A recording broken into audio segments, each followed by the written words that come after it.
Yes, everybody, welcome back to Talking Wolves. We're here for a brand new match preview as Wolves will be hosting Liverpool at Molineux this weekend. Hope you guys are keeping well, safe, enjoyed the international break, but it's time to crack on now and get back into the Premier League action. As always, if you haven't already, be sure to hit the like button, subscribe to the channel if you are new, and drop me a comment with your thoughts ahead of this game, maybe your predicted lineup as well. Let me know what you are thinking ahead of this matchup. Change the match previews around a little bit. Since the start of the season, we've just jumped straight into the opposition perspective.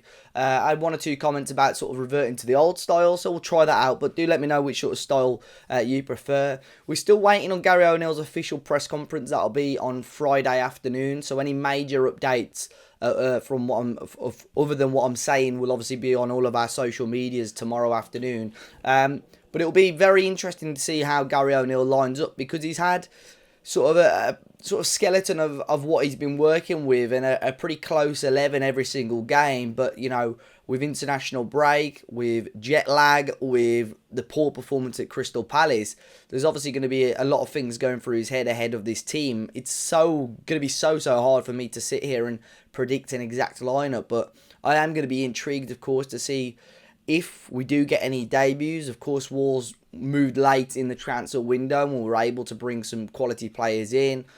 Tommy Doyle, Jean-Ric Bellegarde, Santiago Bueno, Enzo Gonzalez. You know, they should all be available to play, and a few of those obviously have been training very closely with Gary O'Neill over the last couple of weeks or so. But on the flip side of that, there have been players out on international duty. Nelson Semedo got a good amount of minutes for Portugal this week. Fabio Silva, albeit not against great opposition, had been scoring goals and getting goal contributions, which obviously helps for his confidence. So that, for me, will... I think if Fabio went into this international break and had a really poor time, I think the decision would have been easy for Gary O'Neill to put Sasha Kalajdzic in. He won our Wolves Fans Player of the Month, by the way. But because Fabio has continued and scored goals and got assists and contributions, I think Gary O'Neill now will be thinking, do I stick with Fabio and see what he could do? But of course, Liverpool are going to be a tough team to play against. They're unbeaten so far in the Premier League with, I think, 3 wins and 1 draw. Wolves, on the flip side of that, I mean, if we look at the table, typically when I want to look at the table, it doesn't work for me. When we look at the table, Wolves sat in 15th at the moment, 3 points from the first 4 games. And this month, or the next sort of 3 or 4 games are tough. You know, we've got Liverpool at home, Luton away, which for me is a must win, and then we play City and Villa. So there are real tough games coming up. But Molineux is our fortress, and we've got to make it a really difficult ground for away teams to come to, with it being a lunchtime kickoff. You know, I'll be intrigued to see what the atmosphere is like at Molineux. But, you know, we shocked them last year. We beat them 3-0 at Molineux. Who's to say we can't do it again? A very quick look at my predicted lineup, though. But like I said, it's so hard, and I'd love to hear your thoughts in the comment section. I think Sarr will stay in goal. I think the back 4 will probably stay the same. Aït-Nouri tends to have, or he has had good games against Mohamed Salah before. So I think Aït-Nouri, Kilman, who's really got to step it up. So has Dawson, to be honest, and Semedo. Bueno has been injured, although he was away with Uruguay on international duty. I still don't think he's going to be 100% to start a game. Lemina and Gomez, I think, will keep their places as well. The forward line's difficult. I think Cunha will stay in. I think Neto will probably stay in. And then the other 2 positions are up for grabs for me. I think Hwang probably will get the nod due to him scoring some goals. And I think Fabio will just edge it. But the shouts for many players. I think Bellegarde could start. I think we could even drop one of those attacking players and stay with 3 in the middle to try and win that midfield battle. So Bellegarde could start alongside Lemina and Gomez. Sarabia could get a chance. Kalajdzic. There are so many options there. But that's what I'm expecting probably to see. But like I said, there could be so many changes. I'd be really interested at 11:30 on Saturday morning to see how Wolves do line up. Because if they do want to win that midfield battle, I think João Gomez had a little knock as well right before the international break. I'd assume he's back now. But there's so many options for Wolves to go with. And it's up to Gary O'Neill now. That last 2 weeks, the international break has been huge for him. And it could be pivotal for his Wolves career. I've said that a couple of times. I think I said it on the podcast, said it on a piece I wrote for BBC a couple of weeks ago, that it's early days, but this is his first time to try and settle with his squad, and he needs to get it right because if Wolves can kick on from here, they should be fine. But if it's a disaster now, and I know we've still got tough games, but if it's a disaster now, his time at Wolves could come to an end sooner rather than later. But yeah, we do have obviously the opposition perspective as well. I spoke to the guys over at the Redmen to get their thoughts ahead of this game, what we can expect from Liverpool, and what they're thinking ahead of the match. So then we are delighted to be alongside Steve from the Red Men channel to look ahead to Liverpool's trip to Molineux this weekend. Steve, how you keeping, man? Yeah, mate, very good. Thanks for having me on. Like I say, we just done this on our show, didn't we? I was grilling you about Wolves, so I'm looking forward to a bit of a chat about the Reds. Yeah, looking forward to it. Yeah, no problem. It's an unbeaten start for Liverpool so far this season. 3 wins, 1 draw, and 0 defeats. What's your thoughts so far this season? Because last year was a little bit disappointing for you guys. I suppose it's good to have such a solid start so far. Absolutely, mate. Like I say, if you'd have offered us all 10 points after 4 games, I think most of us would have took that. Obviously, having to go to Chelsea and to Newcastle, if you'd said we'll come out to those games with 10 points after, like I say, we'd have took it. I think everyone would have expected to beat Bournemouth, probably expected to beat Aston Villa at home. Well, that's not always a given. Villa play Liverpool quite well. So, and also it's been quite a transitional summer, of course. So the fact that we can bed in a new midfield, a few other bits here and there, and go unbeaten with some difficult fixtures. Yeah, like I say, I think everyone's delighted. 12 months ago, it took Liverpool, I think after like 8 games, they were on 10 points. They're already on 10 points after 4 games this season. So it's been a very, very positive start. Yeah, it's a lot of, it's been a busy summer for you guys. And, I'll talk about the transfer business shortly because obviously I follow a few Liverpool fans on social media and there was a lot of, I'd say, concern possibly about the whole midfield department at Liverpool. But we'll talk about that a little bit more shortly. I want to talk about Jurgen Klopp, though, because I know they've sort of been quashed now, I think, but there were rumours that maybe he was going to move on or take on the Germany job as well. And again, I'm sure, his position at the club is absolutely fine. But I would also assume that there were some, discontent about the team's performances last season. From you and what you're hearing and what you're seeing, what's the mood around Jurgen Klopp at the moment? Or is he still regarded as, the man to take Liverpool where they need to be?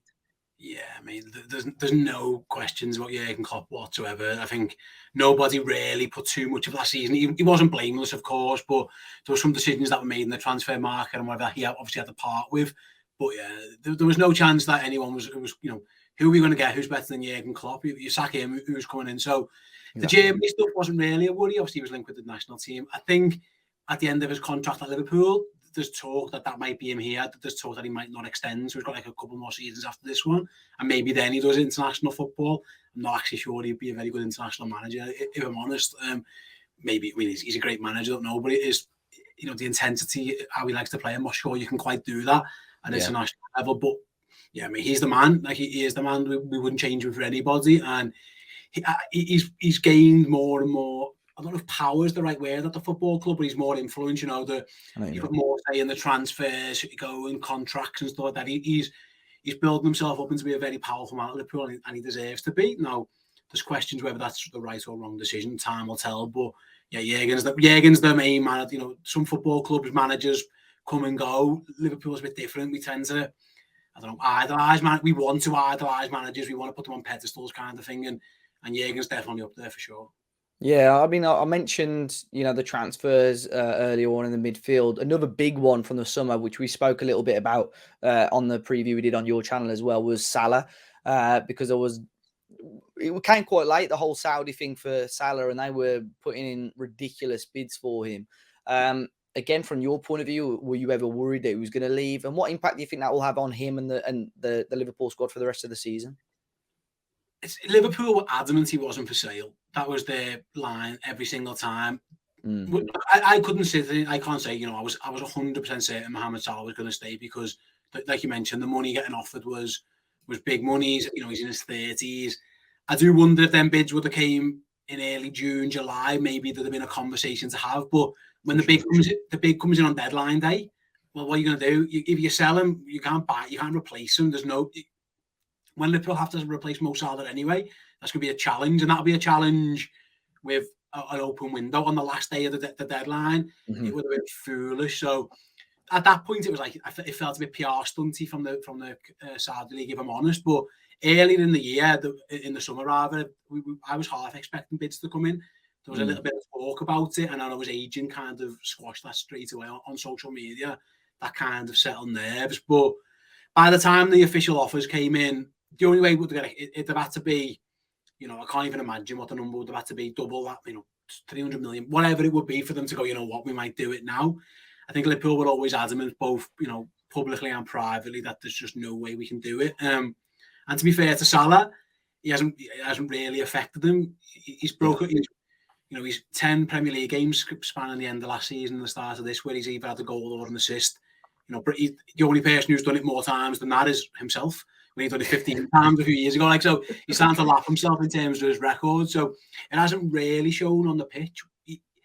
Interestingly, he hasn't ever come out and said, did he want to go or did he want to stay? I think he was whatever, you know what I mean? I think he'd have been happy to stay, and if the money came in, he might have took it. But Mo Salah's he's very records and stats driven. He wants he's big on the Ballon d'Or stuff and the recognition.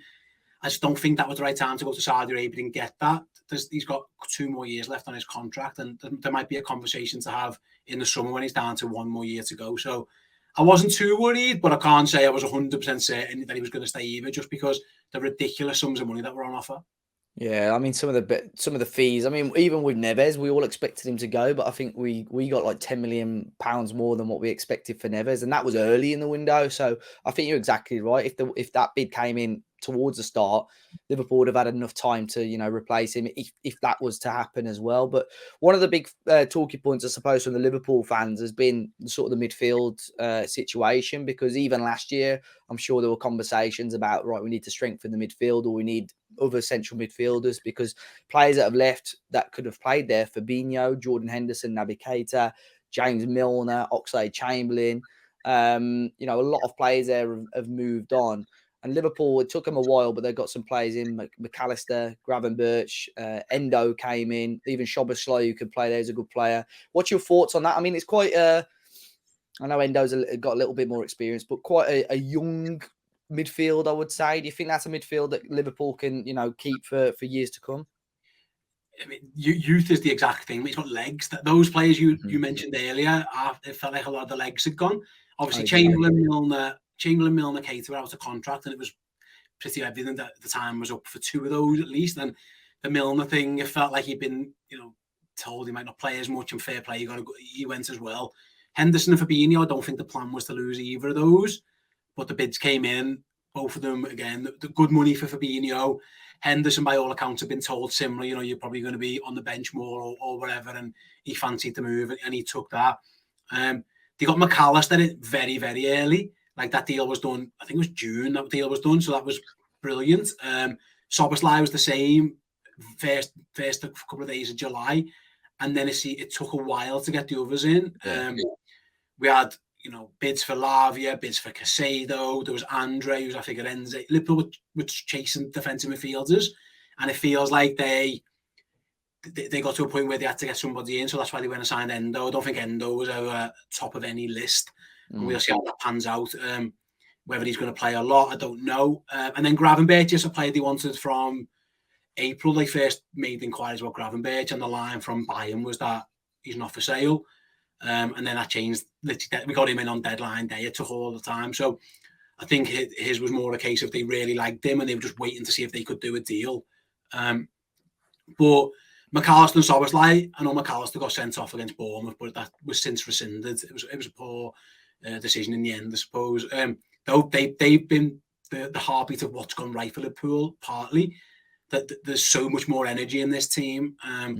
We came to Wolves last year, we got beat 3-0, and Wolves ran rings round us in midfield, and a lot of teams did that. Brighton did it to us with McAllister. Everybody was just half a yard quicker in midfield than Liverpool. Liverpool lacked legs.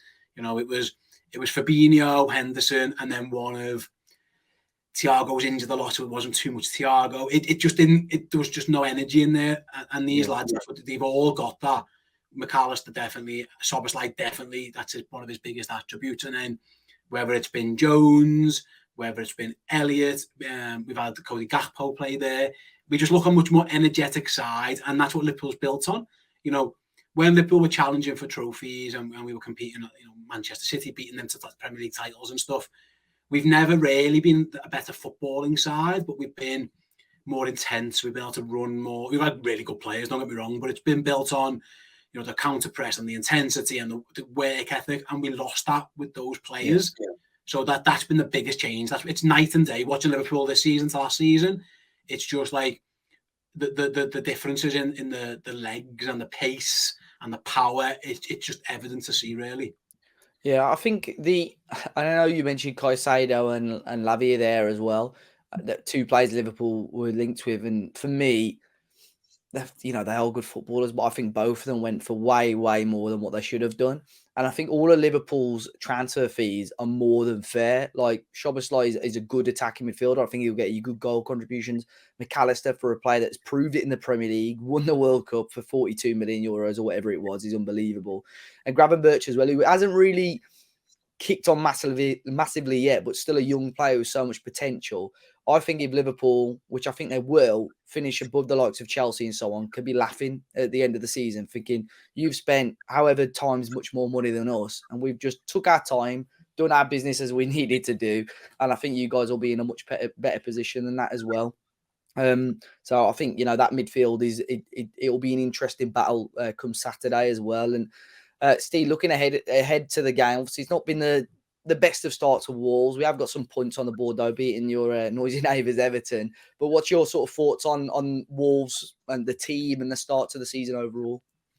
Yeah, it feels chaotic from the outside looking in, and I think you'd probably agree with that one. Like I say, anytime a team changes this manager, was it not that long before the season? Obviously, big outgoings of big players. The replacements, I think there's been. Have they done enough? I don't know. You'd know more than that, but it doesn't feel like a familiar Wolves. It feels a lot different. The same old names that used to come up against aren't there no more. Who are good players, but yeah, like I say, mate, if you change your manager a couple of weeks before the season or whatever it is, it's always going to look different. I watched the games against United where you got very unlucky, got done by an absolute shocking penalty, not given obviously at the end, and should have won that game. I watched the Everton game, it was actually probably the flip reverse. I thought Everton probably deserved to get that one, but it is what it is. They're rubbish, and you guys got the goal. So yeah, I don't think 3 points from those 4 fixtures is horrendous, really. I think probably the Palace game was probably the one, isn't it, where you probably thought, yeah, there probably might have been a bit more, but it just feels like, into the game, it's probably not a great time. Your manager's had 2 weeks now. I don't know how many of your players have been away, but some will have stayed behind to work on things because he got thrown into the deep end, really, didn't he? Early doors. So if he wants to work on anything, at least he's had a couple of weeks to do it. But listen, Liverpool should be. I'm confident Liverpool can win any game in the Premier League at any time. You know what I mean? That's never going to change. I feel a bit better come to Molineux this time around than I did, in February when we got beat. The mood was completely different, I think, for both sets of clubs, but particularly us, we were in a bad place. The big one for me, and I mentioned this on your channel, is Van Dijk. He's had his suspension, rightly or wrongly, extended. What's your thoughts on that? Are you worried about the back four, or do you have full faith? Who's likely to replace him in that back four? Yeah, that's the problem, really. At the most, that we don't completely know. So before the international break, Ibou Konate had missed a couple of games with a hamstring injury. He got injured against Bournemouth when we were down to 10 men for a lot of the game, and he played through it, a little bit of a niggle. Obviously, Liverpool were down to 10, and it wasn't a clear, comfortable game at that point. So he missed the wins over Newcastle and Aston Villa. He pulled out the French squad. He was meant to be in that. So we don't know yet where he's at. He's had 4 weeks, so he might be back, but we don't know. Trent Alexander-Arnold missed England duty with a hamstring injury that he got against Aston Villa. We're not quite sure where Trent's at. They said it was a bit of a niggle, but there's no guarantee he's fit. So if that's the case, Liverpool could be without potentially 3 of the back 4, their best back 4. We're still waiting for confirmation again on the Konate and Trent stuff. And Jürgen, he's not even going to speak to the press until late Friday, so we're probably not going to know too much about it. If there's a scenario where all 3 of those are out, and in which case you're looking at a back 4 of probably Robertson and Joe Gomez either side as full-backs, with Joel Matip and then Gerald Kwanzaa, who's a young lad.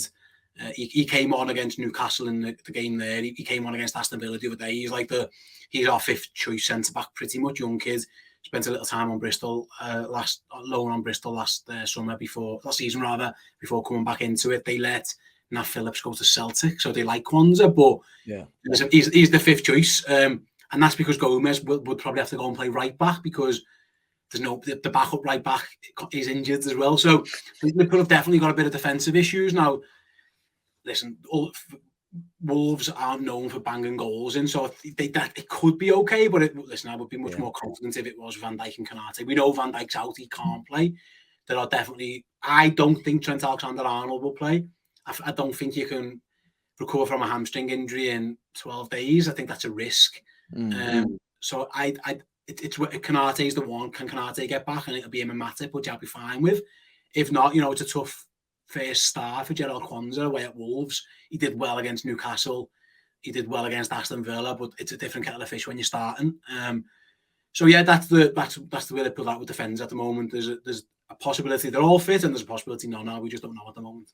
Yeah, well, you had obviously Milner who could slot in at right back if needed. Fabinho, I don't know if he ever did at Liverpool, but I know in Monaco he played there every now and then as well. So I know it's sod's law when you lose a couple of those players and all of a sudden you pick up injuries. Who was the young lad? He did quite well at Anfield when we played you.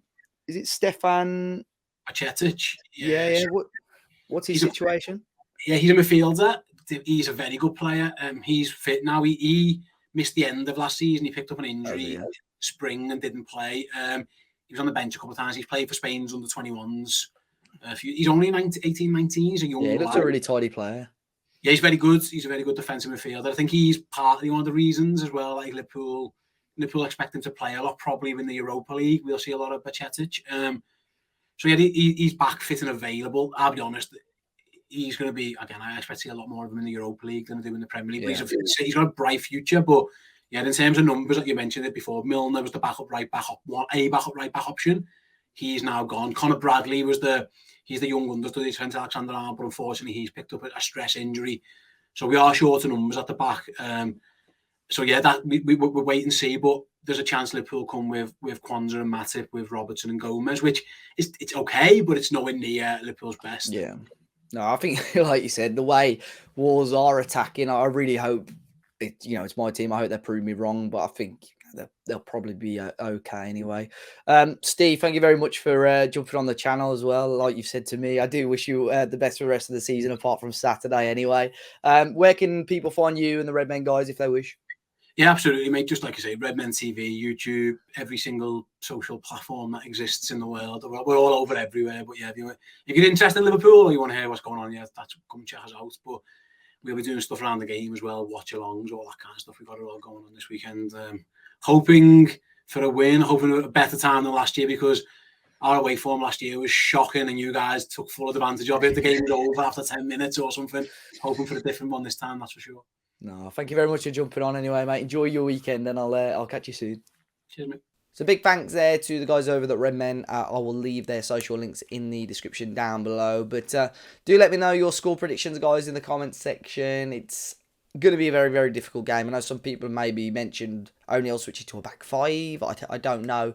But tough game. But if Wolves can get something out of this match, I'll be happy. Look, it's 4 goals in 4 for Wolves, but unfortunately we have conceded double, 8 goals conceded. So if we can keep on top of it, things defensively, who knows? Maybe we can nick a goal and grab a really positive result. As always, hit that like button, subscribe to the channel if you haven't already, guys. We'll be back with the reaction, the fans react, and obviously the podcast early next week as well. But until next time, enjoy your weekend, and I'll catch you all very, very soon.